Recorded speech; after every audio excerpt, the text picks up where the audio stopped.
Muchas gracias, Manuel, por la presentación y, bueno, gracias a Cajamar por la organización de este tipo de eventos que yo creo, bueno, que son fundamentales a día de hoy en nuestro sector. No sé si veis mi presentación, ¿se ve correctamente?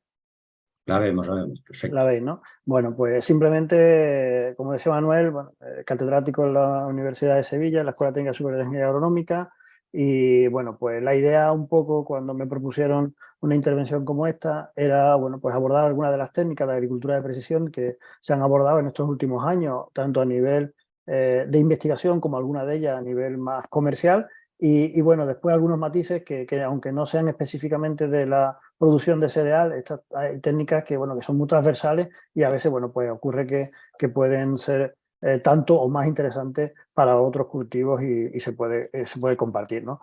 Entonces, en ese sentido, la presentación la vamos a dividir en una serie de puntos, como indicaba aquí, para ir un poco sentando las bases de qué es la agricultura de precisión, que seguro que ya muchos de vosotros habéis oído hablar de ella, pero que fundamentalmente quiero incidir en la unión de, digamos, la agricultura de precisión o las nuevas técnicas desde el punto de vista más, digamos, mecatrónico con el tema bio, ¿no? Al final tenemos que enfocar todo esto a un matiz más ecológico de lo que se está haciendo actualmente o de lo que se ha hecho, y creo que es importante que eso lo tengamos claro, ¿no? O sea, estamos a final de año, tenemos muchos deseos todos para el 23, pero bueno, fundamentalmente en el ámbito que nos rodea, los deseos que tenemos, pues básicamente es que una sociedad o que la sociedad, ¿no?, se quiere transformar a sistemas de producción más centrados en lo ecológico, ¿no? Y cómo no, las nuevas tecnologías, el dron, el robot, permitirme todo ello y los conocimientos alrededor de ello pues juegan un papel fundamental, ¿no?, en todo esto, ¿no? Yo creo que hace poco veía una noticia en la Sociedad Europea de Ingenieros Agrónomos donde pedían a alguien, un agrónomo, un perfil agrónomo digital y ecológico, con lo cual, fijaros, ¿no?, se une un poco todas estas cuestiones que estamos hablando, ¿no? ¿Por qué una agricultura de precisión? Y no vamos a entrar a definirla porque ya creo que ya ha quedado suficientemente patente qué es lo que es. Yo lo que sí quiero en este punto, digamos, destacar es que tenemos que la solución pasa por hacer un tratamiento diferencial, ¿vale? Y para hacer este tratamiento diferencial tenemos que emplear diferentes tecnologías para conseguir que esos insumos vayan a aquellos lugares donde sean necesarios, ¿no? Porque de lo contrario, hacer una aplicación más uniforme llevaría acarreado algunos problemas como es la resistencia a fitosanitarios, pérdida de biodiversidad, residuos en agua, toxicidad en alimentos, en fin, vamos a intentar, digamos, ese tratamiento diferencial, que es lo que nos va a permitir, digamos, eh, trabajar de forma más correcta, ¿no? ¿Y qué es ese tratamiento diferencial? Pues no es más que adaptar, digamos, o crear zonas de manejo bueno, tenemos que dejar de pensar en medir el campo por hectárea y, bueno, pues tendremos pequeñas áreas de 10 por 10, de 5 por 5 metros cuadrados donde, bueno, en esa, digamos, zona, bueno, pues estamos haciendo un tratamiento específico con unas herramientas específicas para conseguir, digamos, ese mejor optimización de todos los insumos o recursos que tengamos, ¿no? Podríamos avanzar más, podríamos ir a un tratamiento individualizado por planta, pero bueno, eso estará por llegar y todavía queda algunos años por delante, ¿no? Si nos preguntamos qué es la agricultura de precisión, pues muchos de nosotros igual lo asociamos única y exclusivamente a un conjunto de tecnologías, el GPS, la mecatrónica, la automática, nuevos sensores, informática, comunicaciones, pero, en fin, quizás quedará un poco vacío, ¿no? Porque al final todo esto da lugar a una serie de aplicaciones que nos permiten, pues, captar información, representarla, la distribución variable, poder hacer técnicas de teledetección, teledegestión, en fin, nos permite el conjunto de todo ello es lo que yo llamaría agricultura de precisión. ¿Y para qué es esta agricultura de precisión? Podríamos decirlo francamente en 5 puntos, ¿no? Para dar a cada metro de terreno lo que necesita, para hacer una agricultura más respetuosa con el ambiente, para ayudar a aumentar la rentabilidad. En fin, 5 puntos con los que seguro estamos todos de acuerdo, ¿no? Pero si me permitís un pequeño matiz aquí, ninguno de estos temas que ahí se indican hacen referencia al valor de los datos, que esta nueva forma de hacer agricultura nos proporciona aguas arriba. Y eso me llevo a la pregunta de sí, todo esto ayuda al agricultor y ayuda a la sociedad, todo este tipo, esos 5 puntos que nos permite la agricultura de precisión. Bueno, pues preguntémonos todos si esto lo estamos consiguiendo, ¿no? O sea, estamos consiguiendo ayudar al agricultor, a la sociedad, ese tipo de cuestiones son las que nos planteamos. Desde el punto de vista más técnico, hay, digamos, 3 pilares fundamentales, ¿no? En mi punto de vista, que son las claves, digamos, del proceso que tiene que seguir todo esto, ¿no? Un primer proceso muy importante, que es la percepción y monitorización de los cultivos. Un segundo proceso, la toma de decisiones y modelado. Y un tercer aspecto, que es el control de aperos o actuación de esos controles, ¿no? Toda esta cuestión, para mí, todas las técnicas que se usan en agricultura de precisión, podríamos posiblemente encajarla en uno de estos 3 pilares que os indicaba, ¿no? Y un poco, en lo que nos queda de tiempo, pues me gustaría ir viendo algunas cuestiones en cada uno de ellos para, bueno, pues para ir conociendo un poquito más en detalle todo esto, ¿no? En cuanto a los sistemas de percepción, que todo básicamente pues conocéis, es conocer, digamos, pues información del propio cultivo, del propio suelo, pues de forma remota, ¿no? Sin entrar en contacto con él. Y para ello, pues tenemos información de varias fuentes. Tenemos la percepción remota, que nos pueden dar plataformas sensóricas o pequeños robots sensorizados tomando información del cultivo. Podemos tener pues satélite, podemos tener UAVs que nos van dando información a una mayor altura que a nivel de suelo. Y después tenemos también lo que son redes estáticas de sensores que podamos montar en un ecosistema agrícola que tengamos, ¿no? Fundamentalmente estos son los 3 sistemas de percepción que tenemos y que, bueno, que podemos de alguna forma implementar en cualquier ecosistema, como comentábamos, ¿no? Pero claro, la percepción también o la detección nos permite ir avanzando en otras cuestiones muy importantes. Y no solo nosotros como grupo de investigación, pero otros grupos de investigación también han trabajado en estas cuestiones y han permitido, bueno, pues hacer proyectos como los que aquí se muestra, ¿no? Hacer guiado de maquinaria simple y únicamente basándose en una pequeña cámara, ¿no? Todos conocemos el guiado automático en tractores basado en GPS, pero bueno, hay otros sistemas que también permiten, bueno, pues hacer ese guiado y una optimización en la ruta de los propios vehículos con imágenes de pequeñas cámaras y económicas, ¿no? Después, claro, podemos ir a sistemas de percepción del espectro, ¿no? O sea, podemos usar la imagen RGB para actuar, pero además podemos usar ya una información que es el espectro de esas, bueno, pues si son plantas, pues las plantas, si es el suelo, para extraer esa información que nos permiten, pues de alguna forma, interpretar qué está pasando en esa parcela y, bueno, pues cantidad, en este sentido, pues hay cantidad de sensores que nos permite, de multiespectral, hiperespectral, térmico, en fin, hay multitud de sistemas que nos permiten, ¿no?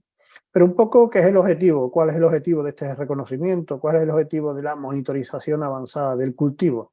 Pues yo enmarco aquí 3 de ellos: reconocimiento automático de las posibles especies que tengamos en campo, la navegación automática y uno muy importante y que está muy en boga últimamente con el tema de la inteligencia artificial, que es la identificación de patrones, ¿vale? Creo que la monitorización avanzada debe de ir por aquí. ¿Para qué? Para fundamentalmente, digamos, intentar abordar retos como los que aquí se presentan. Pues tengamos en una misma parcela similitud de especies, tengamos en una parcela, como normalmente hay, polvo y lluvia y eso afecte, digamos, al sistema de visión. Tenemos en la maquinaria, afortunada o desafortunadamente, según lo veamos, pues tenemos vibraciones y eso puede afectar a la sensórica. Podemos, en fin, encontrar diferentes aspectos, podemos tener overlapping, sombras, en fin, todo eso hace y complica que la tecnología funcione de forma mejor en campo, mejor en cuanto lo comparamos con el sistema industrial, ¿no? Que las condiciones son un poco más controladas. Bueno, pues esos son un poco de los retos en los que nos basamos para trabajar todos estos objetivos que comentaba, ¿no?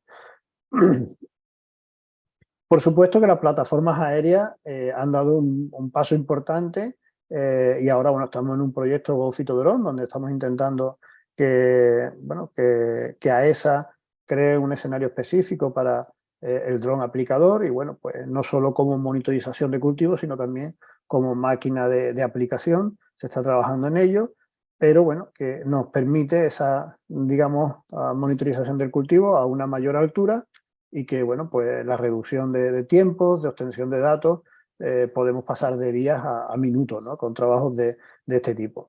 Equipos que pueden portar cámaras RGB o sensores RGB, multiespectrales, hiperespectrales, térmicos, ¿no? Dependiendo un poco de qué necesiten en cada momento ese cultivo, le podemos dar la temperatura del cultivo para que haga un ajuste de la dosis de riego, le podemos dar una imagen multiespectral para que calcule un índice de vegetación y de esa forma saber el estado nutricional del cultivo, o le podemos dar simplemente una RGB para, bueno, pues, no sé, establecer unos puntos de muestreo previo antes de hacer algún manejo específico del cultivo, ¿no? En este sentido, hay muchas plataformas aéreas, hay muchos sensores, lo que todavía no existe en el sector, en muchos casos, es demanda de este tipo de productos hacia las empresas que lo comercializan actualmente, ¿no? Y eso, bueno, es un problema y esto está haciendo que haya empresas de este tipo que desaparezcan, otras que aparecen, o sea, no hay ahora mismo una demanda, digamos, del sector de este tipo de productos como tal, ¿vale? Desde plataformas próximas, ahí os muestro algunas de ellas, algunas tipo Spidercam o algo así, plataformas más estables, donde, bueno, pues los mejoradores vegetales, bueno, pues las usan para conocer con mucho detalle datos muy específicos de todos los cultivos, ¿no? Algunas de estas plataformas que veis ahí, bueno, pues monitorizan el cultivo de forma completa, hacen la estructura tridimensional y eso nos permite conocer, digamos, parámetros muy específicos de, aquí tenemos una planta de maíz, por ejemplo, donde, bueno, pues esta extracción o modelado de 3D de esta especie nos permite, digamos, aparte de una aplicación variable a futuro, conocer, digamos, pues, y establecer grandes modelos que nos permitan trabajar con ellos para ahorrar incluso hasta el 70% de los recursos que podría llegar a aumentar el 30% de la producción, ¿no? Esto es lo que dice alguna de las literaturas que usamos para estos casos, ¿no? Lo que tendemos un poco a esto, a caracterización del cultivo, digamos con alta precisión, para que nos permitan tomar decisiones en tiempo real, ¿no? Esto que, bueno, pues si trabajamos con mapas, pues tenemos el problema de que necesita cargarse el mapa, el entorno en el que están es un entorno desestructurado en muchos casos y es complicado predecir, ¿no? Prácticamente en tiempo real, ¿vale?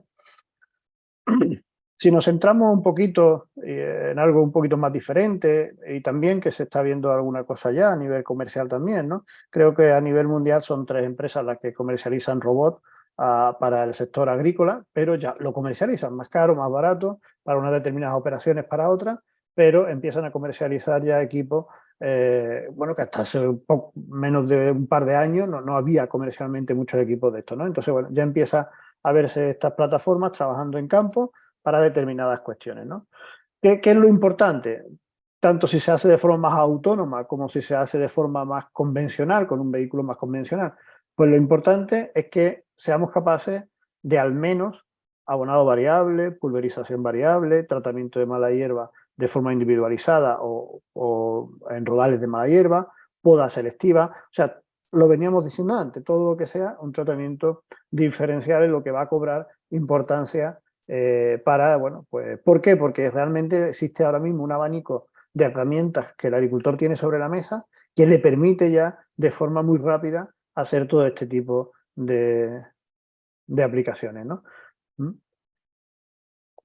Aquí, bueno, simplemente algunos sistemas donde, bueno, pues de actuación con pulverización, utilizando sistemas GPS patentados por el CSIC, grupos de aquí de España que han trabajado enormemente en cuestiones de este tipo, ¿no?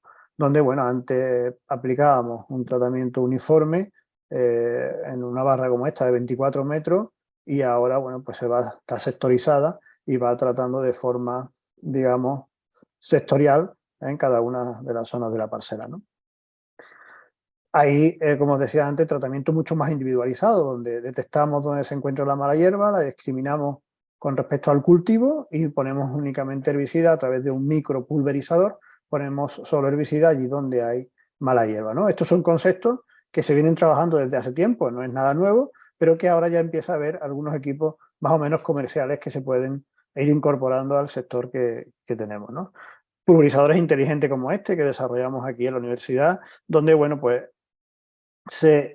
digamos, cada una de las boquillas trabajaba de forma independiente, ¿vale? Entonces llegábamos a una resolución con este equipo de 0,5 metros y, bueno, pues cada boquilla, digamos, atendía si había mala hierba o no había debajo de este pulverizador basado en un mapa de infestación de mala hierba utilizando un dron, ¿no? Este pulverizador, pues un pulverizador inteligente con sistemas de inyección de ingredientes o herbicidas diferenciados del tanque de agua, en fin, con unas especificaciones muy interesante, innovadora y pensando un poco a futuro, ¿no? Además, deciros bueno, pues que a día de hoy no dejamos de todos los centros de investigación, todas las universidades, o en la mayoría de ellas, donde se están trabajando con agricultura de precisión, además empiezan a trabajar ya en algoritmos de clasificación basados en redes neuronales, artificiales y aplicación a la detección y clasificación, ¿no? En fin, el que ha hecho agricultura de precisión durante unos años, empieza esto a llamarle la curiosidad porque, bueno, en muchos casos tiene muchas imágenes, tiene mucha información que puede empezar a ser tratado con inteligencia artificial para, digamos, tener una salida realmente interesante de esa información. O sea, creo que eso es también, digamos, un punto muy interesante a día de hoy, ¿no? Ya simplemente veis unos vídeos donde, bueno, se va reconociendo la mala hierba de forma en tiempo real y se va haciendo una aplicación en la parte posterior. Muchos de estos sistemas usan o pueden usar, digamos, cámaras RGB muy económicas. Incluso podríamos hablar de webcam para trabajar esto. Lo importante es el modelo y no tanto el hardware que usa para tomar esas imágenes. Ahí veis, bueno, pues diferentes sistemas, como os decía, trabajando esto, ¿no? Vehículos autónomos, que los iremos viendo poco a poco en el sector, aunque, bueno, todavía le quede un poco de tiempo para que esto de verdad se implante.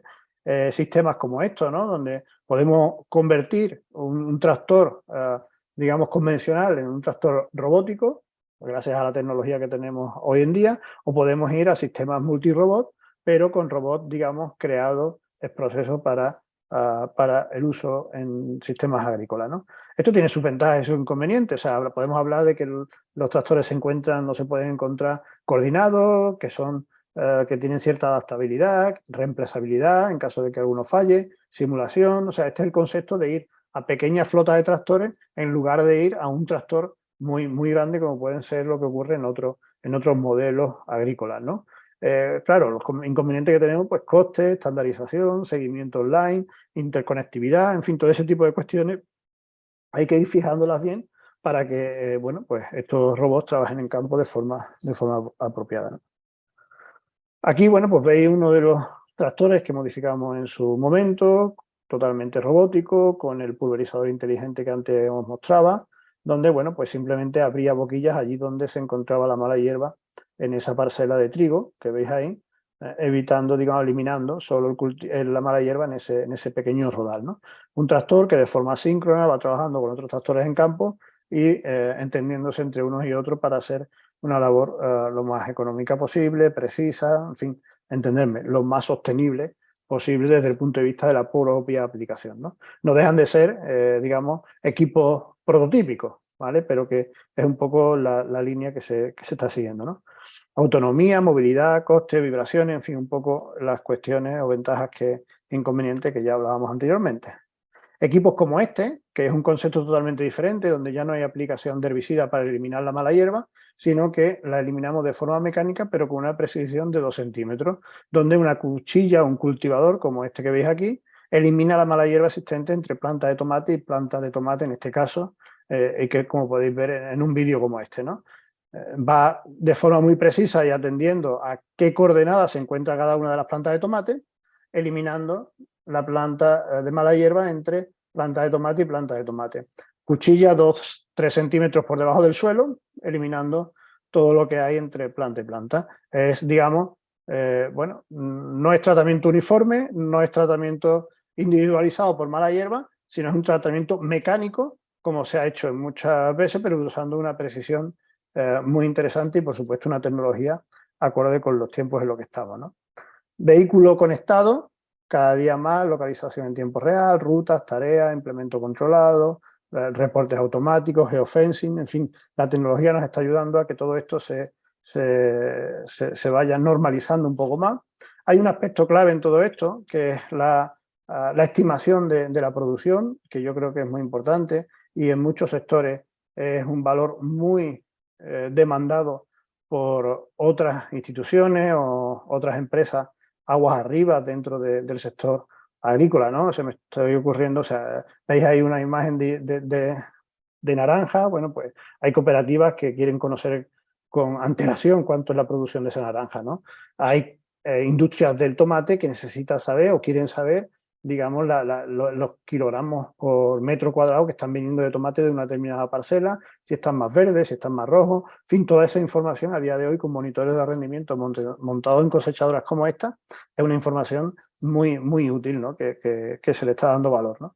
Aquí simplemente veis un poco el sistema de recolección, la propia cinta lleva unas células de carga y nos va dando la información de los kilogramos por metro cuadrado que van entrando en esa cosechadora, ¿no?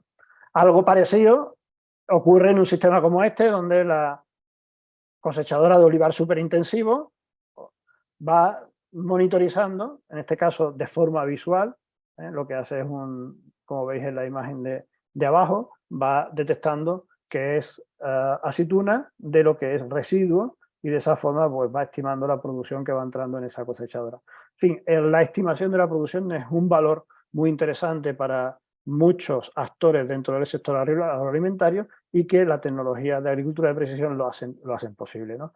Al igual que el uso de UAVs, como decía, con cámaras RGB para la estimación en este caso de cítricos, pues igual, ¿no? La cooperativa es capaz de empezar a comercializar con antelación la producción que va a tener ese año en una determinada parcela de cítrico, ¿no? Como veis, son muchos aspectos, no tenemos mucho tiempo y ya voy terminando, donde, bueno, pues por un lado, lo que queremos llegar es a un modelado de todos estos datos, ¿vale? Y las variables que tenemos en casi todos los cultivos, y si nos centramos en el cereal, pues igualmente, índices espectrales y ortomosaicos, observaciones de campo, muestreo, tratamiento, manejo, análisis foliar y de frutos, datos de suelo, variedad, marco de plantación, datos climáticos, predicción, meteorología, en fin, todo eso son las variables. Pero ¿cuál es el objetivo de todo ello? Pues el objetivo de todo ello, fundamentalmente tres cuestiones. Predicción de cosecha, predicción de la calidad, importante si estaba hablando de cereal, por ejemplo, de proteína, o estimación de fechas óptimas en las que realizar una determinada operación. Si con esas variables de entrada somos capaces, digamos, de obtener este tipo de cuestiones, bueno, pues al final estamos uniendo esa tecnología con esa toma de decisiones y ese valor que se le quiere dar a todo esto, ¿no? Algunas variables, producción, kilogramos por hectárea, explotación, calidad de grano, fruto, porcentaje de llenado de grano, perdón, dureza, contenido de proteínas, azúcares, calendario de las operaciones, fechas más óptimas de cómo las hace el agricultor a día de hoy, que en muchos casos es un poco, bueno, pues basado en la experiencia que tiene. ¿Y qué pretendemos? Pues predicciones cerca del final de la campaña, o sea, que podamos tener estimaciones de una producción pues, de forma quincenal, por ejemplo, o predicciones cerca del final de la campaña, ¿no? O predicción semanal, o sea, cualquiera de estas cuestiones, dependiendo en el entorno en el que nos encontremos, puede ser más valorada o menos, ¿no? Así que, en fin, en este sentido, yo por mi parte simplemente quería mostraros algunas de estas herramientas, decir que todas ellas tienen un gran valor aguas arriba para el sector agroalimentario y que realmente eso es lo que puede ayudar a ser prescriptor de que el agricultor adopte este tipo de tecnologías un poco más rápido de lo que lo viene haciendo actualmente. Y por mi parte, nada más. Muchas gracias por permitirme contaros esto.